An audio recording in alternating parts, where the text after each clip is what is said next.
नमस्कार दोस्तों, स्वागत है आप सभी का आपके अपने चैनल तराना में। और आज का जो टॉपिक है, जैसे कि आप लोगों ने थंबनेल में देख लिया होगा, शुरुआत में गाना निकालना सीखने के लिए खुद से गाना निकालने की कोई जरूरत नहीं है। दोस्तों, वीडियो शुरू करने से पहले एक छोटा सा डिस्क्लेमर मैं आप लोगों को देना चाहती हूँ।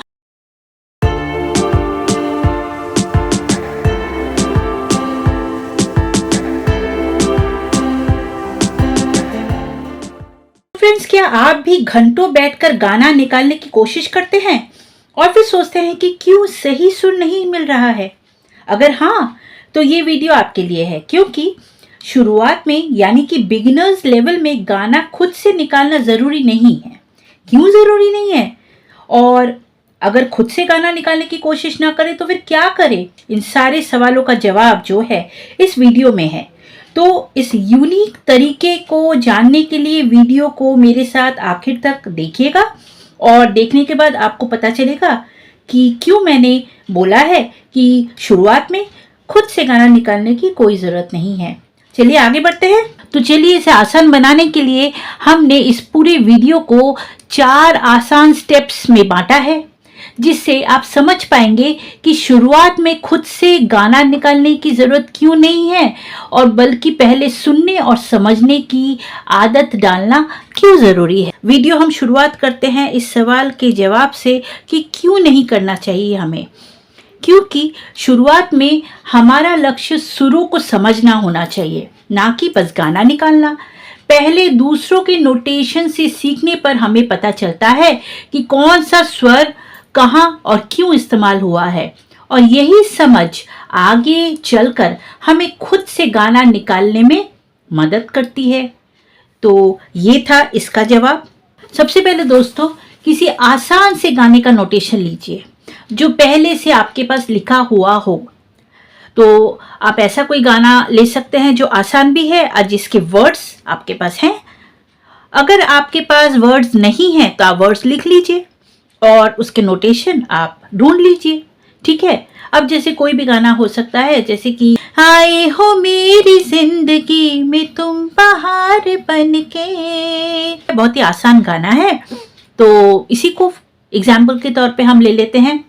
तो क्या करेंगे आप लोग, सबसे पहले कि इस तरह का कोई एक गाना आप सेलेक्ट करेंगे जो कि बिगिनर्स के लिए परफेक्ट है और बहुत ही इजी है।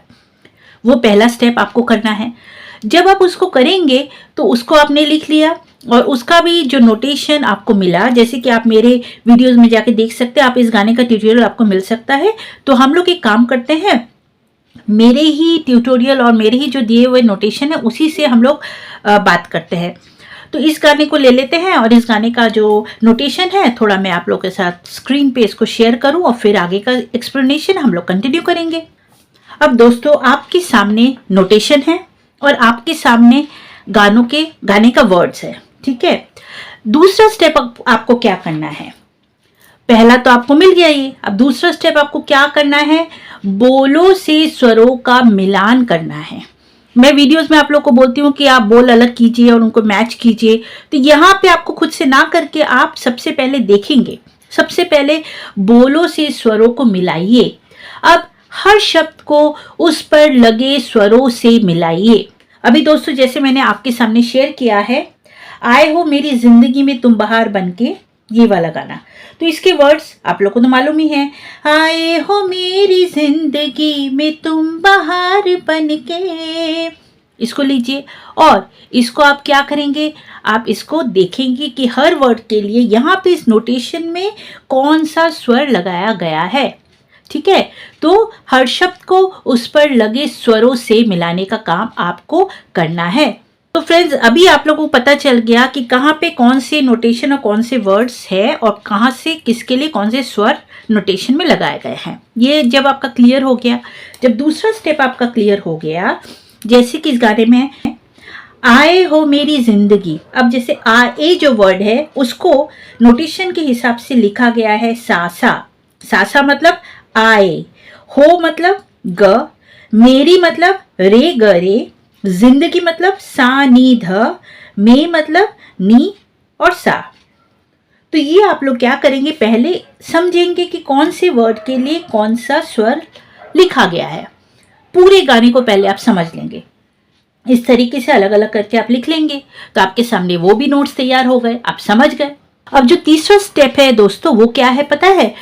आपको समझना है कि क्यों वो सुर वहां पे फिट बैठता है। तीसरा जो स्टेप है जो आपको करना है, वो आपको पता लगाना है कि क्यों। समझिए कि क्यों वो वहां पे नोटेशन में वो स्वर को वहां पे क्यों लिखा गया है। तो जब हम लोग गाना निकालने की कोशिश करते हैं ना, तो हम लोग क्या करते हैं, यहाँ पे हम लोग थोड़ा कंफ्यूज हो जाते हैं स्वरों को लेकर, और उसी में हम लोग उसको ढूंढने में लग जाते हैं। तो उसमें ना रहकर हमारा फोकस कहीं और जाके मेन चीज को समझना है कि क्यों हुआ है, और जिसने लिखा है ये नोटेशन उसने यहाँ पे इस स्वर को क्यों लगाया है। तो जब आप समझने लग जाएंगे कि वो सुर वहां फिट क्यों बैठ रहा है और लिखने वाले ने वो सुर वहां पे क्यों लगाया है, तब आपको असली संगीत की समझ आ जाएगी। तब आप समझ जाएंगे कि हाँ, यहाँ पे इस कारण से ये लगा गया है, ये स्वर इस कारण से लगाया गया है। ठीक है, अब जैसे मैंने एग्जाम्पल दिया आए हो, तो देखिए आप आए हो, इसमें लिखा हुआ है सा सा ग। क्यों लिखा है सा सा ग, आप पहले देखेंगे। सा सा ग आए हो ग। ठीक है, तो आप अब समझ रहे हैं कि ये जो स्वर नोटेशन में लिखा है वो कहाँ पे लग रहा है, क्यों लग रहा है, क्यों लगाया गया है, वो स्वर कौन से वर्ड को इंडिकेट कर रहे हैं। जब आपका ये कॉन्सेप्ट क्लियर हो जाएगा ना, तो आपको सीरियसली म्यूजिक का एक समझ बढ़ जाएगी। तो अब चलते हैं स्टेप 4 की तरफ। स्टेप 4 जो है, जब आप ये तीनों चीज कर लेंगे तो आप एक काम कीजिएगा, कॉपी हटा दीजिए, गाने के वर्ड्स आप सामने रख सकते हैं। अब आप शुरू कीजिए गाना निकालने का प्रोसेस। अब आप खुद से ट्राई करना शुरू कीजिए। अब जाके करेंगे आप, पहले आप कोई किसी तरह की छेड़खानी स्वरों के साथ आप नहीं करेंगे, आप नया गाना नहीं लेंगे।